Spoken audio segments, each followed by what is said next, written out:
Joining us now is a man that guides one of 32 teams in the biggest league on earth. Was one of the youngest general managers in the history of the NFL. Has been around the game literally since he was a child. The owner of the Indianapolis Colts. The leader of the Jim Irsay Band and Collection. Ladies and gentlemen, Jim Irsay.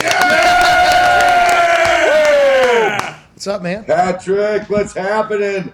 All I can say is happy birthday, brother. Oh, thank you. The big 35. Hey, thank you, boss. I'm getting old, I'm getting old now. I never thought I'd make it to 35. Well, I tell you, you're a young 35, and I'm still thinking that, the call's going to come in. I between you and Andrew, we got bets here.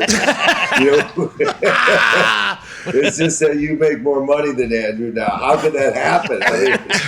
Well, he was supposed to be making $50 million a year, and now look at you. So congratulations! What prosperity, and you've earned it all, my friend. So we're so proud of you, and just the horseshoe's so proud of you to have someone who just has so many followers with your show, and you guys entertain and have, it's just an incredible following. We're just couldn't be more proud of you, my friend. Well, thank you, boss. I appreciate you. I got some sound business advice from you the day I told you I was going to retire, and you were sitting behind maybe the nicest desk I've ever seen, smoking a vape, and you told stories for 90 minutes that enlightened me on so much. And then the follow-up, then the text message. You have been awesome to me. So I want to let you know. Well, you got your vape out. You had some stuff in there.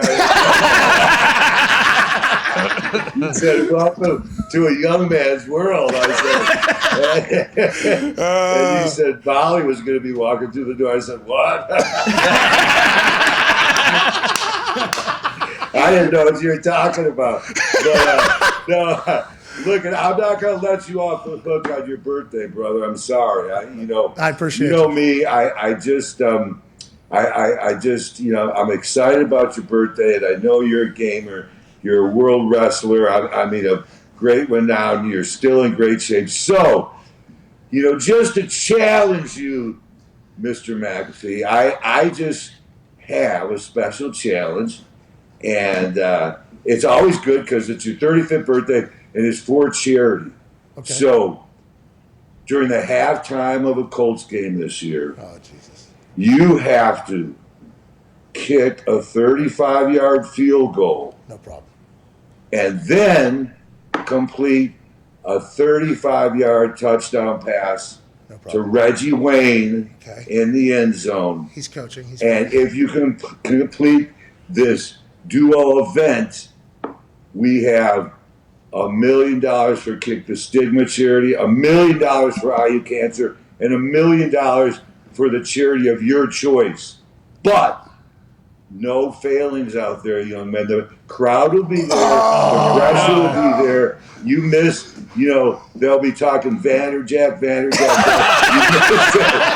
miss that. That goes to that kick will be in your mind. We'll play it right before you have your kick.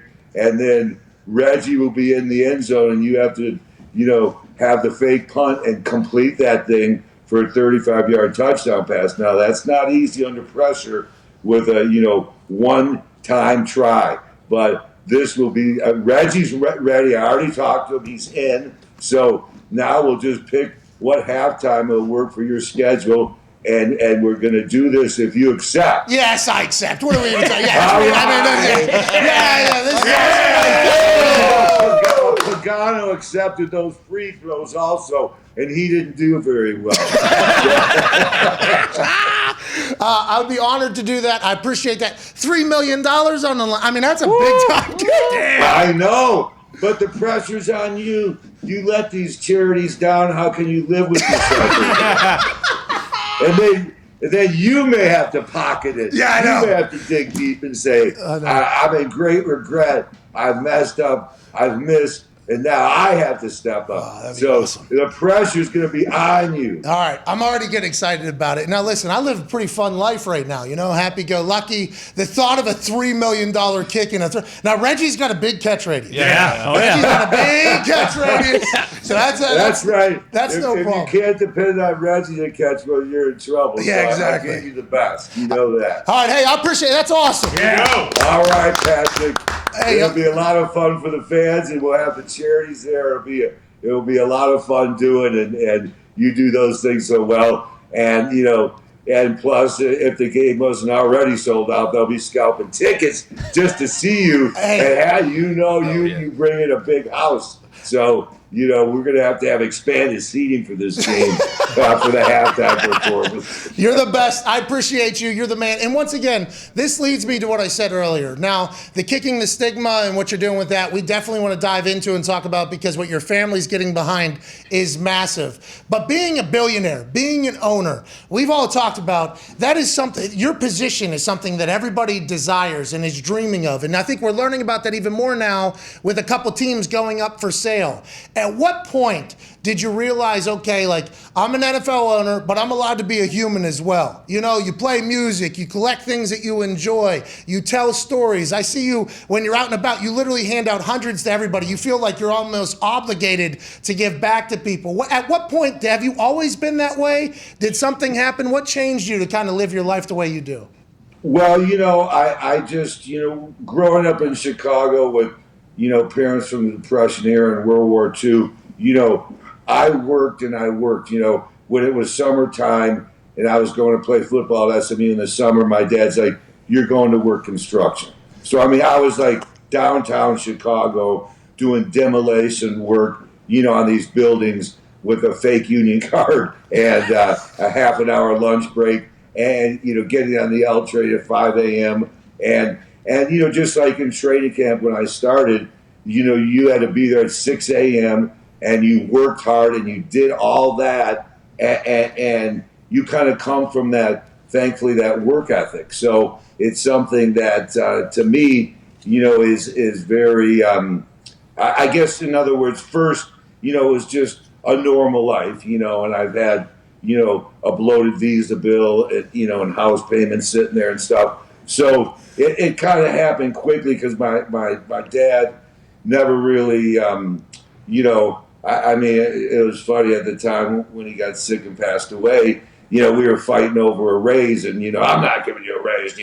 Just and going through that stuff. So it was kind of like you grow up a certain way. My grandparents were immigrants. They came from Poland and Hungary through Ellis Island, and my grandmother was a poor inner city maid. So so those things stick with you, and then when you are blessed enough to come into that position, your origin more, like John Lennon says, a working class hero is something to be, and I'm always more tied to that, it's just like Springsteen and his upbringing in New Jersey, and his dad worked at the factory and stuff.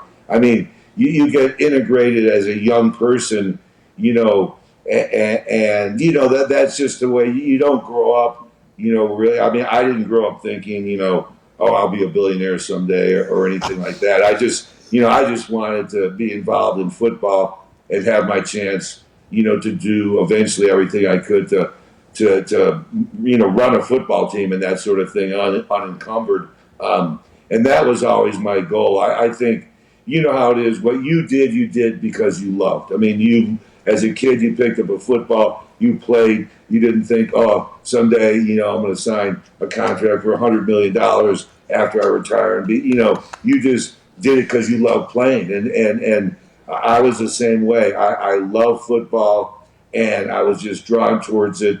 And we were just blessed to be in an industry like NFL football that became so popular.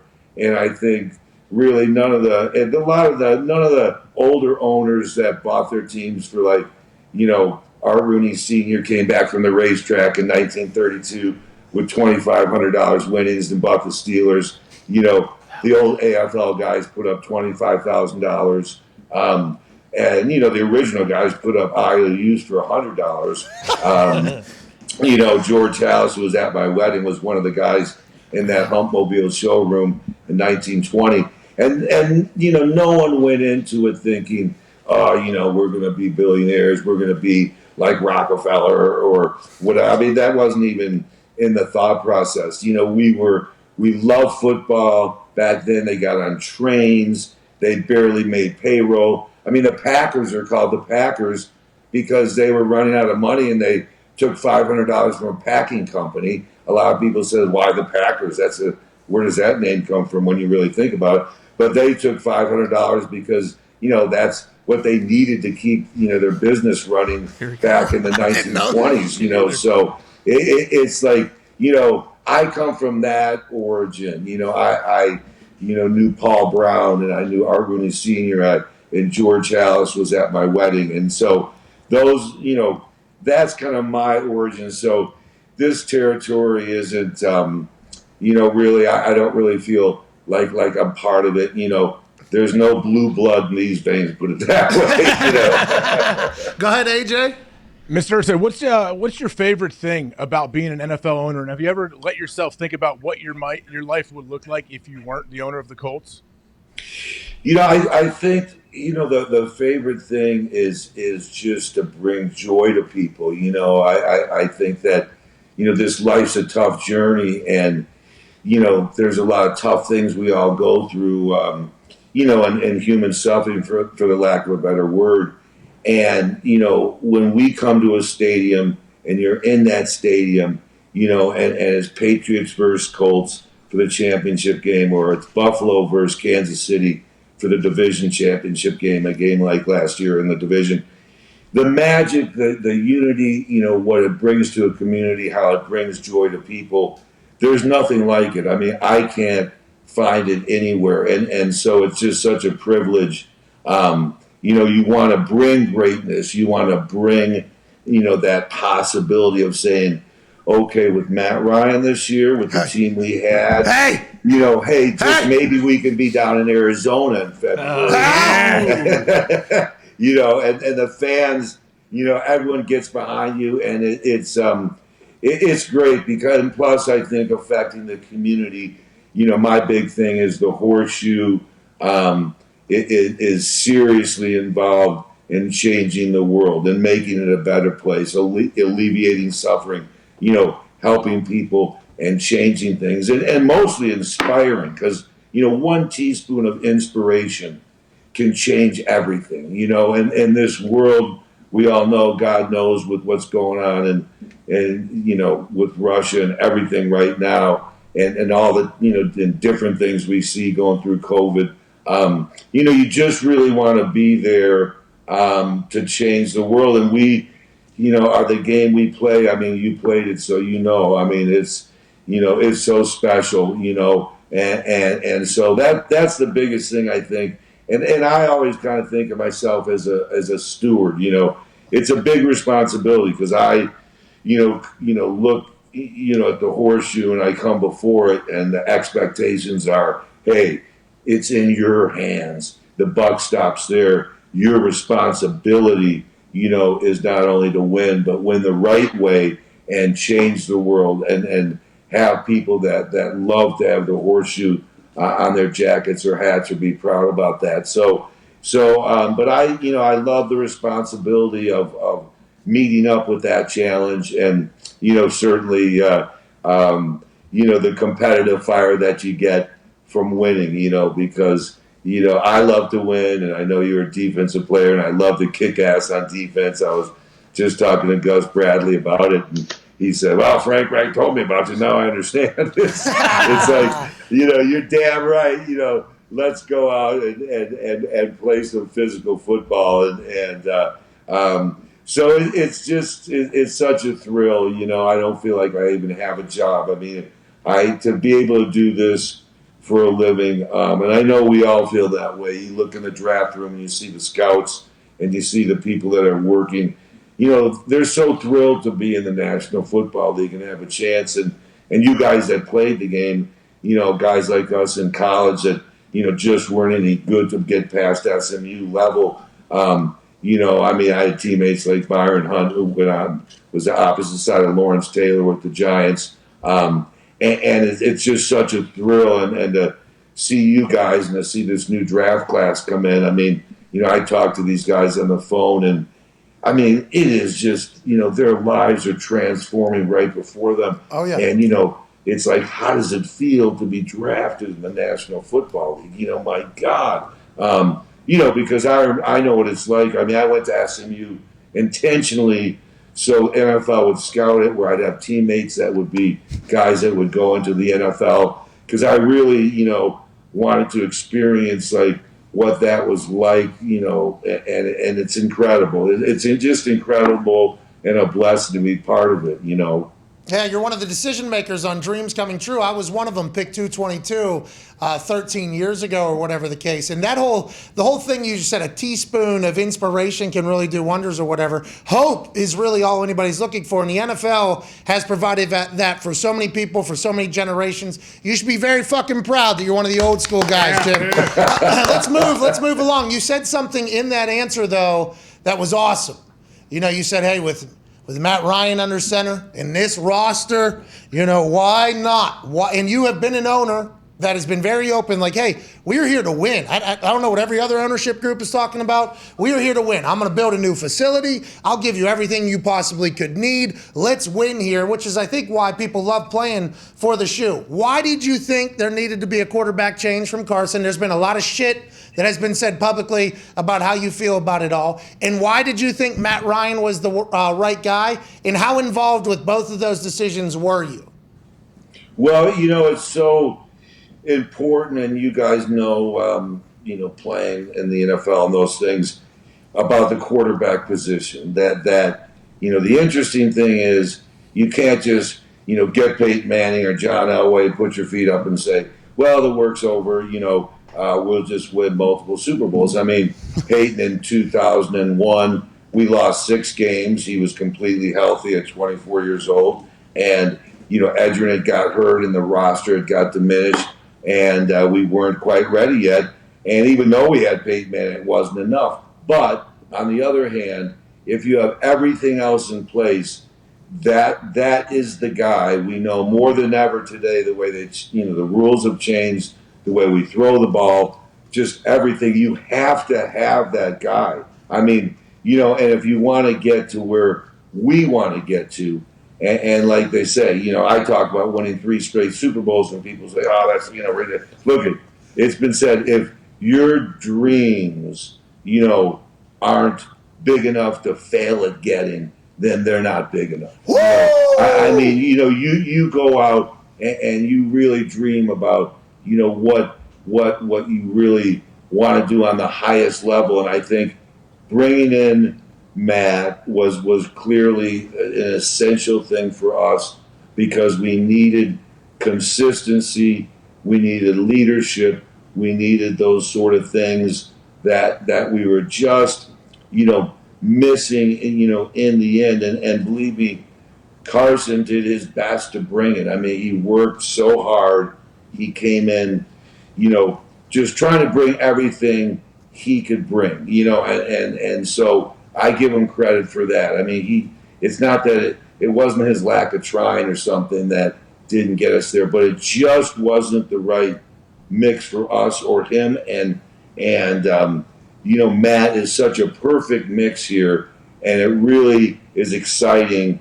Like I said, you look in the eyes of, Frank Reich or Chris Ballard and people in the organization, they just turn into a big smile and just go, I haven't really experienced this since Peyton's days, having a guy like this. I mean, this is a Navy SEAL. This is an astronaut who's going to Mars. This is the right stuff guy. Special. I mean, he's the type of guy, if you're landing on an aircraft carrier, you want him being the pilot.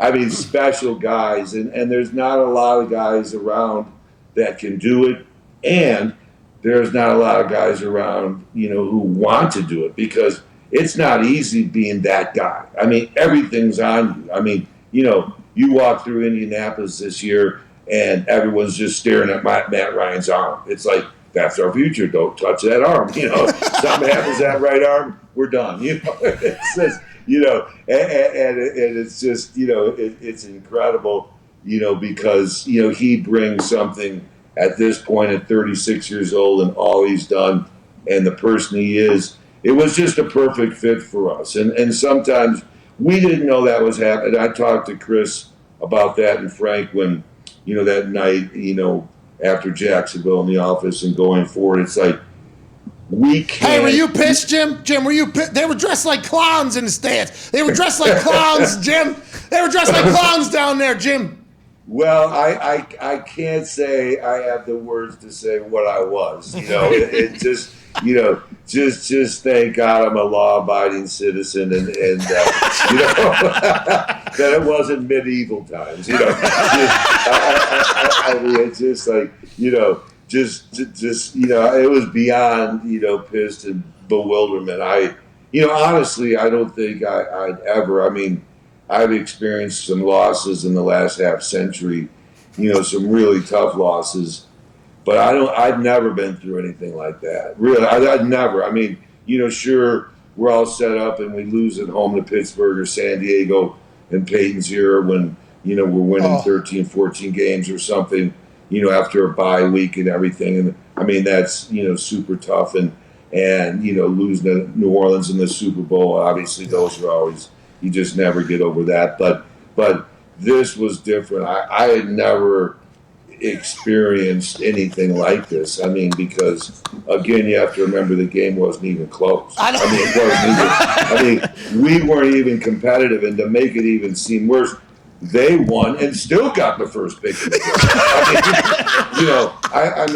It's just like, how do you even? There's no logic. It's like 2 and 2 equals 7. It's like, what?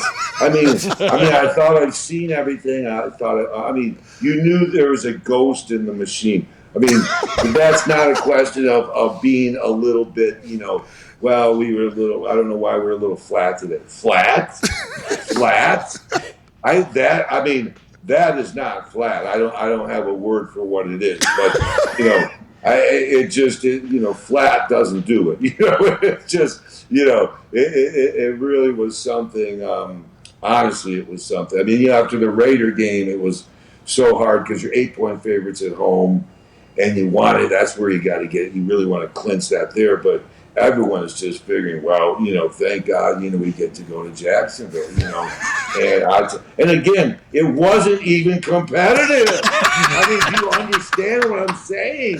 I wish I was in there. Hey, Jim, I do know what you're saying because I was having the same exact thoughts that you were probably having. You just so happen to be the owner. And I think the fact that you and most of the fans share the same emotions is why the Indianapolis Colts have been good for so long, because you won't sit back and let that type of shit just become the norm, which is great news.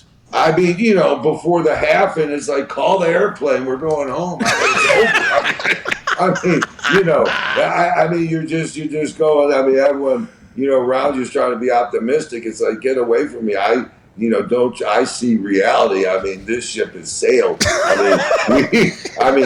It was just something the likes I've never seen. All right, let's move on. Hey, let's move on. We're going to move on. We got Matt Ryan now, Navy SEAL, astronaut. Let's go. That was a great comparison, by the way, that he just is a separator as opposed to just somebody in the NFL. I want to ask you about the league because not a lot of people get a chance to really experience the league like you did. Obviously, from the jocks and socks all the way through GM and being hands-on day to day, now your ownership. We hear about this 1 per club meeting that happens at the owners' meetings. Is that when everything's actually handled? Is that when all of the big time decisions are made? Or how is the process of decision making in the NFL, you think? Because so many billions of dollars are on the line, every single thought process that happens for you guys. How important is that 1 per club meeting? And how often are you guys in contact with each other ownership wise? Well, it's a great question, actually, and it's a great question more than ever in these times, because, I'm a big advocate on where we're at with that. And, yes, we've started this 1 per club meeting where not only 1 per club, but principal owner only. And if the principal owner is not there, the club cannot be represented. And number two is, you see, we have a lot of owners that are new owners that have been in the league for not too long. We have, some owners that, are taking over for, their family, like in Detroit or something, or Tennessee, that, haven't been owners and now are becoming owners. So, and then you have some owners that are really, dominant, hands-on, up involved in everything. And my position is, and it kind of, happens at these meetings. I'm like, hey, get up and ask questions, get involved. You don't have to be shy about asking any and every question. This is your league. At the league office, they work for you. Everyone at the league office works for you, and this is your league, and know what's going on. I mean, and don't be afraid to ask, because, there's big issues that come up, and people say, well, God, I didn't really even know that. I mean, I just, and it's like, but they don't even get up and ask sometimes. It's unbelievable, and again, it comes from this aspect of like, well, maybe I don't want to look like I don't know, or I don't want to, maybe I shouldn't, but really it's trying to initiate more of the older days when, there was 15 teams only, and only the owners met, and George Hallis was there, and, Tim Mayer was there, and the, real guys that founded this league, and they got involved and made decisions, and everyone, because committees are great, but you get these pockets that start controlling things. And, I'm not a big believer that if you're not on the right committee, you're out of the loop. And you can be if, and we're trying to initiate more of that now, and get owners involved. I mean, only owners, only principal owners, and really talk about that, Pat, because it's a great question, because it's really something that's been going on, that's been on my heart a lot, and it's been, kind of an, I've been an advocate more of, if you don't know, ask, talk. You can say anything in these meetings to each other. I mean, these are your partners. Be direct and say what you want to ask. I mean, it's unbelievable sometimes. People just sit back and they don't. I mean, so it's a great question. These only owners meetings have kind of started more because, thankfully they've been requested by some to just get more informed than they have been. Is this meeting one of the places where you could stand up and say, or another owner could say, hey, Jimmy Haslam, you guaranteeing $230 million to Deshaun Watson, really puts everybody else kind of in a tough spot when we're trying to acquire quarterbacks? Yeah, I mean, I don't think anyone would, direct, a direct, I mean, you have to be careful with, with antitrust. I mean, you can express your opinion, but, you can't control, you can't, have side agreements with owners like, hey, we promise, right in your blood here, no guarantee contracts. I mean, you can't drift into those antitrust collusion laws, but you can. I mean, you absolutely can, talk like a man or a woman directly, like you talk to your friends. I mean, real talk, not bullshit. I mean, real talk. Say what you want to say. Look, I mean, don't be afraid to say it. I've done it many a time. There was a guy going to buy the Redskins, and he's in the room, and everyone's worried because he sues his partners. Is his MO. That's his history. He sues his partners, and they're worried about the guy. So, we have the meeting, and I just get up in front of only owners, and on record, I say, look, if you don't get the Redskins, do you promise not to sue the league? Quiet. And it's a yes or no answer only. Oh, well, and then, the meeting breaks down, the whole thing breaks down. And, afterwards, a few owners are like, oh, Jim, I can't believe you asked him that. It's like, well, why wouldn't I ask him that? I mean, what's he going to do, take a machine gun out and kill me in public or something? I mean, I don't understand. Why would you pussyfoot around? I mean, I'm from Chicago. We talk direct there, man. I mean, it's like, hey, you got a problem, I'm right here. I mean, you want to talk about it, please do, because, that's when relationships are strengthened, And yeah, there's some frisky things that happen. We keep it in the room, though. It's really one of those things where, we don't like it to get out, to the media, yeah, you guys, public. hey, you guys always seem to be on the same page. It's one of the most impressive businesses that's ever been run, especially because it has become the biggest league on earth. You guys always seem to be on the same page, regardless of anything. So anytime there is a little bit of a disagreement among owners, for us who have to cover the sport on a day-to-day basis, we're like, well, this is not normal. This must be something. You guys always seem to be together. With the future of the NFL. You know how it is? It's the same way when you were a teammate. You got your teammates back. You may not necessarily agree totally what that teammate's doing, but you're not going to go out publicly and, slay him. You're going to have his back. I mean, it's that unity, and you got to do it in private, in person, sometimes directly to him, or her. Just you go up and say, hey, and this, this is how I feel. What are you doing? I want to know. Why did you do this? Or, I mean, there's plenty of things that happen that way. And I think it's really important, as the direction of the league. I'm always, looking at, where we are now, but where we'll be 10, 20 years from now. Oh, hey, Jim, let's get to that right now. There's a lot of money coming into the league, Jim. I mean, you're talking about Amazon's already in here. They're going to not enough, Pat. No, Jim. Look at our brand. Amazon grosses $400 billion a year. We gross $22 billion a year. I mean, not enough. I mean, we have to get more expansive and understand that, yes, we always have to take care of the game. I mean, the old owners always talked about that. Don't grab every dollar you can. Protect the game, because you lose the game. The game is what matters the most, period, because the game is what's great. And with that game becomes so much interest and prosperity. But I don't want ticket brokers taking my money, fantasy football.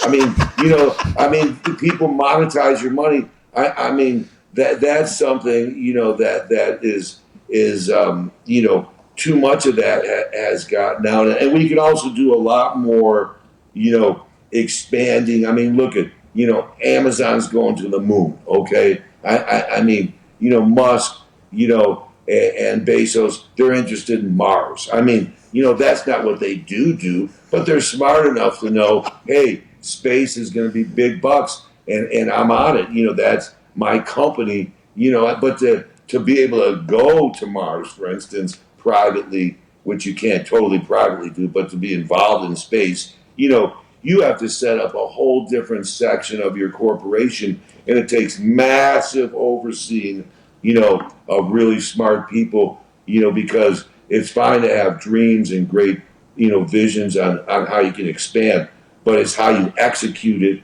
and how you monitor it, and who are the people you're putting your trust in, because you can't do things you don't know about, but you can hire people smarter than you to do them and make sure they're on your side.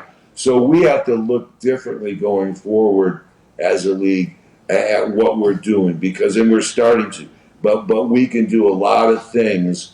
You think Europe? Hey, Jim, is Europe your Mars? You think? You think Europe? You think Europe is the next big one for the NFL? How do you think expansion goes? Well, I'd like to play on the moon, and we will someday. Trust me, but I don't think I'll be alive for it. I would like to kick. I would like to kick the ball there. Someone unearthed this tape.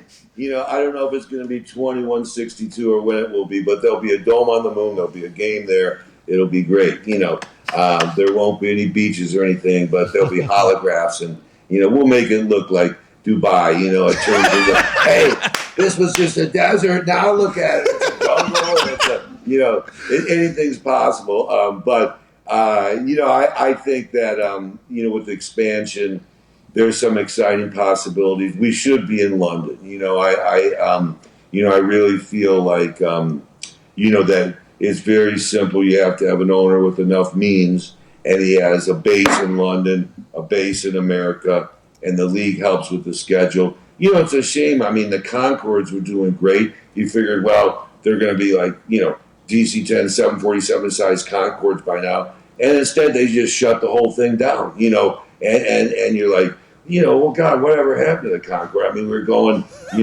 from New York to London in 3 hours, and now it's like no more Concords. I mean, so progress is interesting. You want it to happen faster.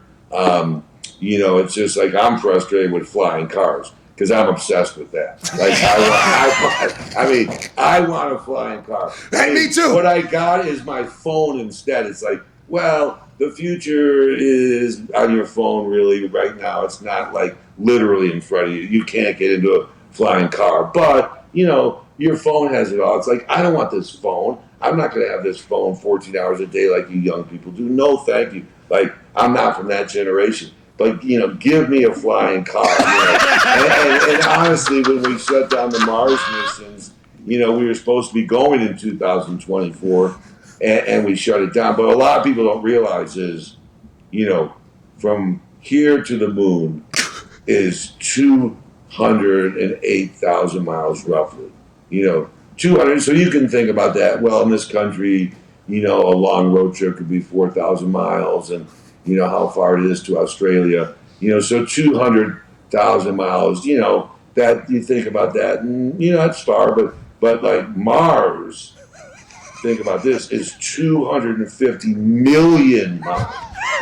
250 million miles. So, that's a little different thing because, when you go, it takes about anywhere from, 9 to 11 months to get there, depending on the alignment. Are you going to fucking Mars? And so, Jim, are you going to Mars? It sounds like you're... I wish I was. Maybe you have. I think you have a chance to do a show from there when you're 80, Pat. I don't think it'll be soon enough for me, but I love the fact that where the future may go, and but I think so much about our game and make sure that our game, is protected as we go forward, because there's been a lot of changes in it. We've been through, some difficult times with trying to deal with the changes and deal with concussions and deal with the physicality of it by keeping it the same way. And, I've always been, I don't really agree with it. I mean, look, I played at SMU for free, and, I got beat up in those things, but I wouldn't change it. Football. It's like mountain climbers. It's like you fall sometimes. It's like, that's the thrill of the climb. It just, don't do it. I mean, are you stupid? If you don't want someone 300 pounds running 4.6 to knock the hell out of you, then don't play football. Yeah. You don't have to. There's Did anyone chain you in handcuffs and say you must play this game? No. You do it because you choose to, and.